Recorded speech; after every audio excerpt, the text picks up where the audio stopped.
Iki terpaksa api kayak ngono. Ya apa ceritanya, masya Allah, masya Allah. Iya, menyimpulkan, paling enak kan menyimpulkan dari tiga ustadz ini jamaah. Ya sepertinya memang kita itu harus memandang kepada kelebihan mereka, bukan kepada kekurangan mereka. Ana yakin bapak antum punya kelebihan, tapi kenapa antum harus mengingat dipukulnya? Kenapa antum harus mengingat keributan yang terjadi di rumah ya? Ana ingat dengan seorang perempuan ya. Dia berangkat umroh, dia cerita bahwasanya bapaknya itu melakukan KDRT sama ibunya. Ketika anak ini, dia dua bersaudara perempuan, yang satu kelas 4, yang satu kelas SD kelas 1. Pada waktu bercerai bapaknya. Jadi kakaknya itu melihat langsung bagaimana ibunya dipukulin sama sang bapak. Akhirnya bercerai. Ketika terjadi perceraian, bapaknya menikah, ibunya tidak menikah.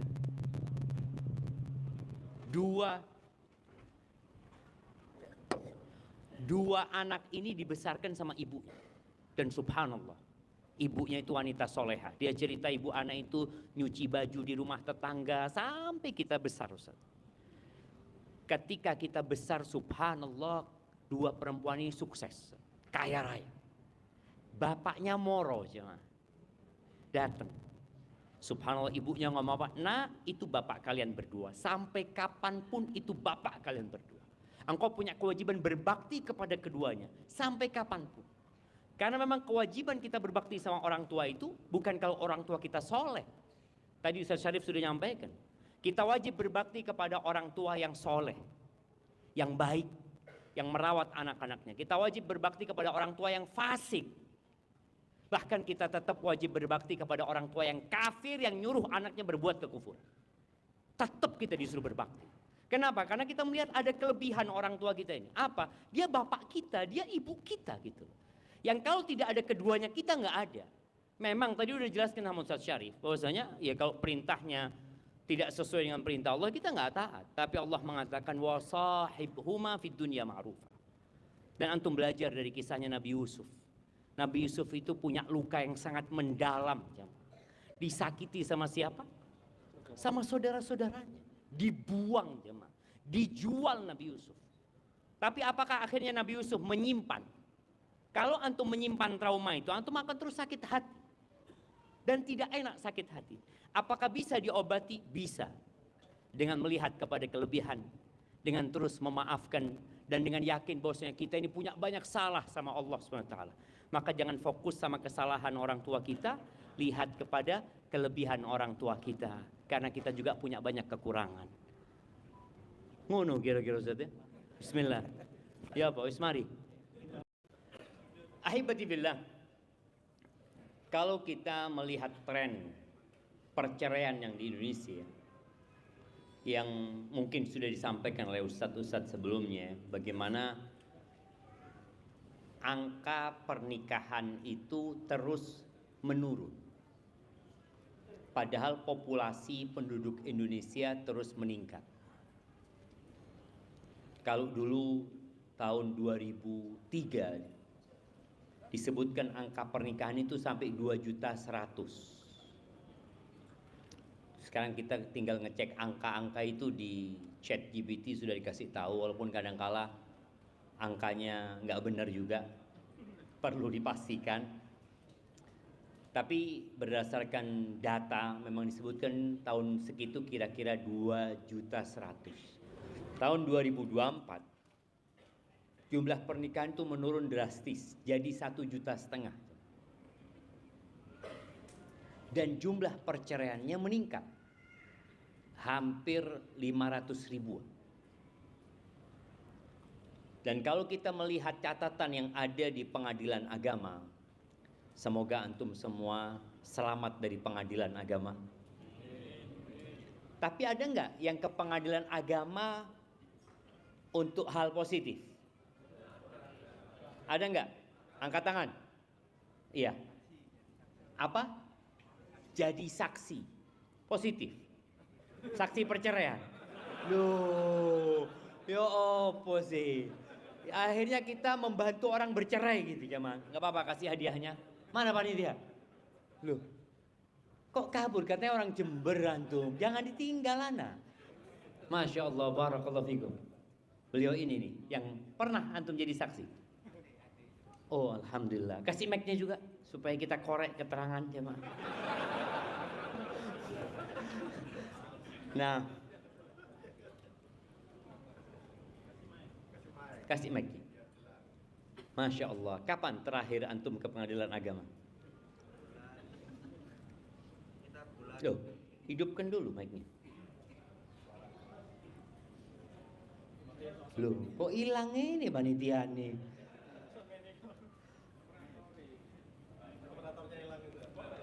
Masya Allah.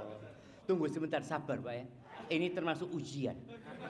Nah, ustadznya diuji, antum juga diuji gitu jamaah. Tapi jangan sampai terjadi perceraian di antara kita gitu kan, menghadapi ujian ini. Ya. Monggo, siap. Sekitar bulan Maret tahun ini ya.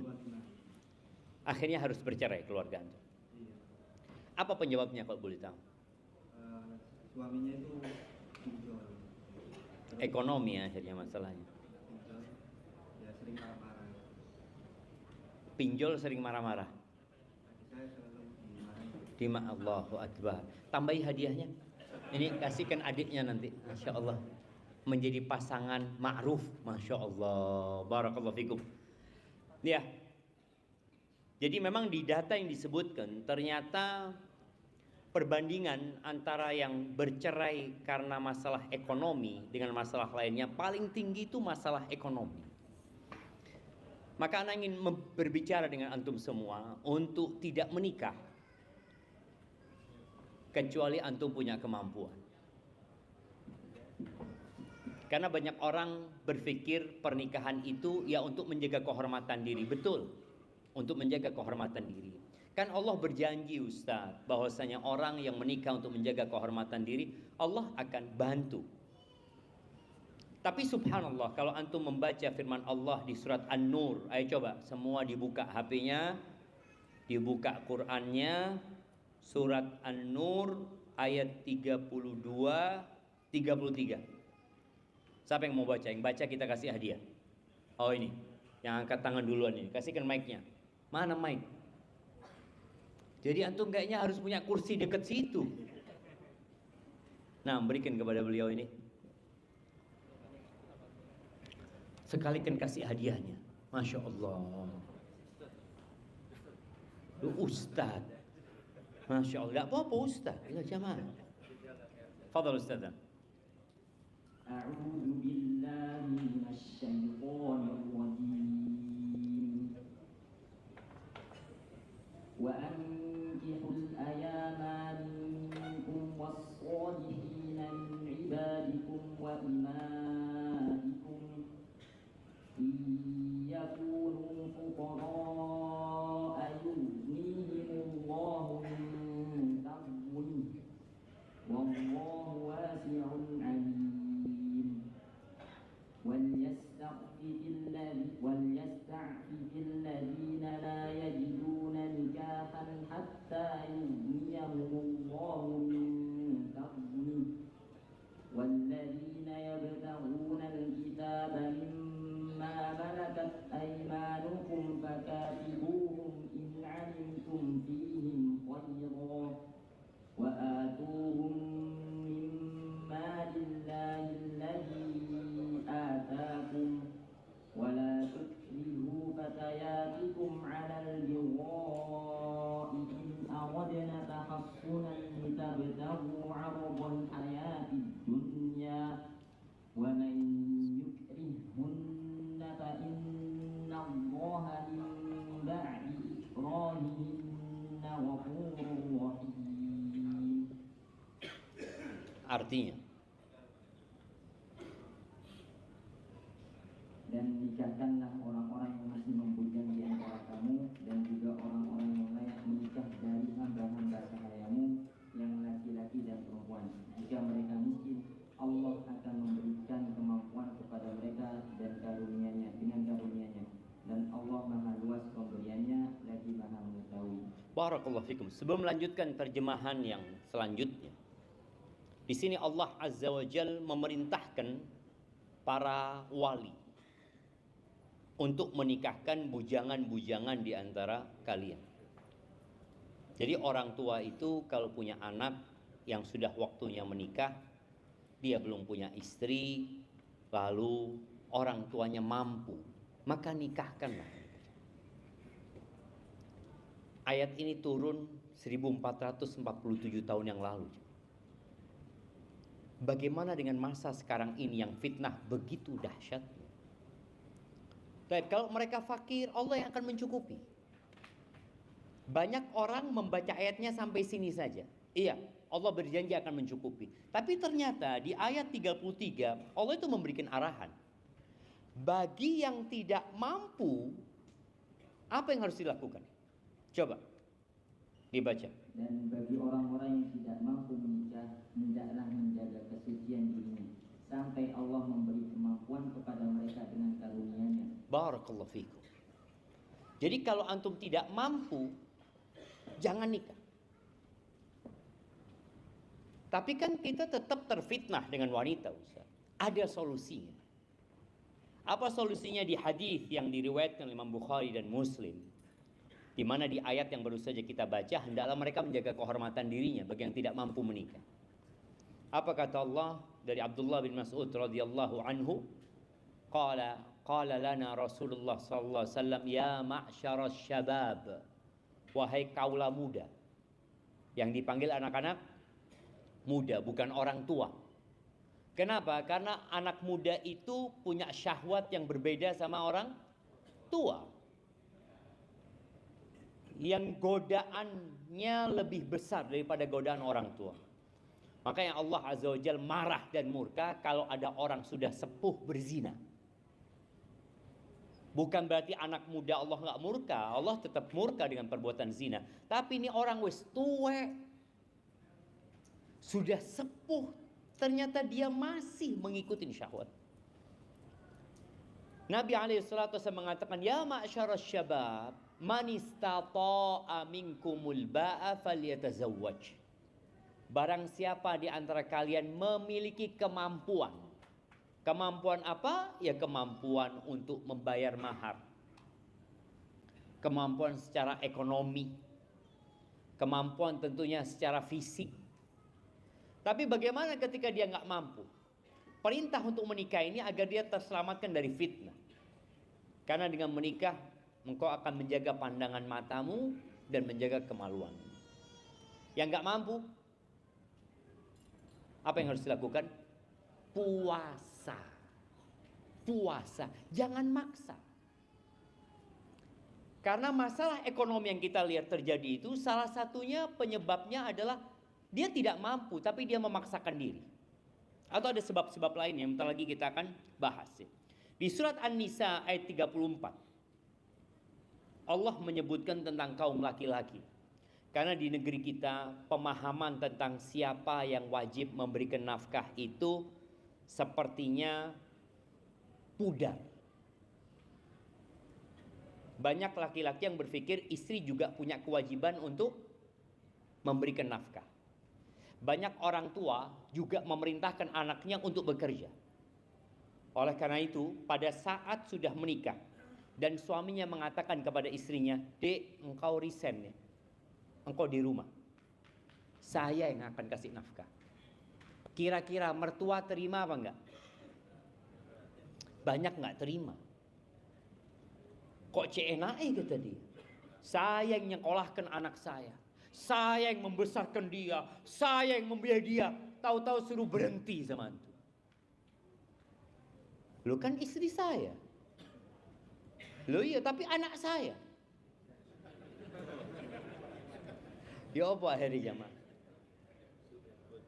Apa yang harus dilakukan? Berangkat ke pengadilan? Tidak. Nggak perlu ke pengadilan. Sampaikan ke bapak mertua, bapak sudah ngasihkan dia ke saya. Ini loh tanda tangannya bapak. Loh iya. Ada serah terima. Ada qabil tuh. Karena ini juga jadi masalah yang menyebabkan perceraian kadang-kadang. Gara-gara sang suami nggak mau istrinya bekerja, lo gimana Ustaz dia kerja Ustaz? Dia kerja anak-anak sama pembantu, nggak diurusin. Padahal anak sebagai suami mampu Ustaz, untuk membiayai. Akhirnya sampai mertua nggak mau kenal lagi sama menantunya, dianggap menantu durhaka. Anak kalau nurut sama suaminya dianggap durhaka juga. Mawaddah dan rahmah yang diharapkan terjadi akhirnya berantakan. Di surat An-Nisa ayat 34 ini Allah menjelaskan tentang bagaimana posisi laki-laki, bahwa dia yang wajib memberikan nafkah full 100%. Ya, kita baca ayatnya. Siapa lagi? Selain Ustaz tadi yang mau baca. Nah, An-Nisa ayat 34. Ayo ya mah. Oh iya, kasihkan mic-nya. Kirimkan mic-nya.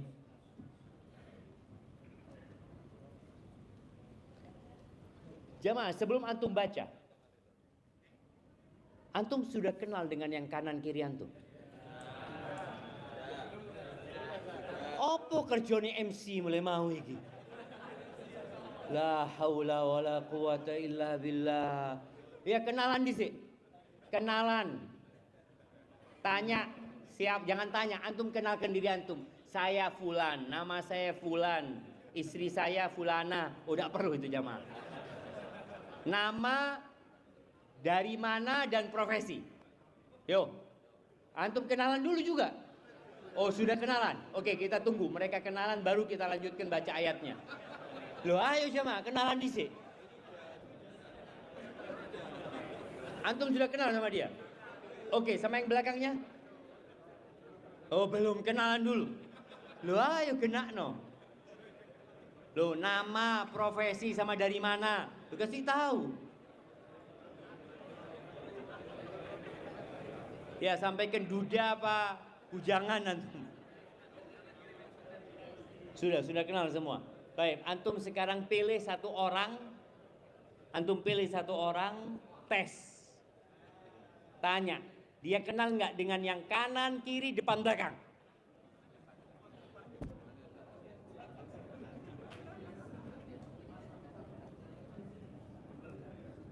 Baik, alhamdulillah Ustaz ya. Antum tes. Kamu aja langsung coba Adi. Nah, aku panggil. Kira-kira yang sebelah antum namanya siapa itu? Tahu. Arif, itu temannya kamu enggak? Tadi. Oh teman, emang udah teman. Oh teman dari tadi.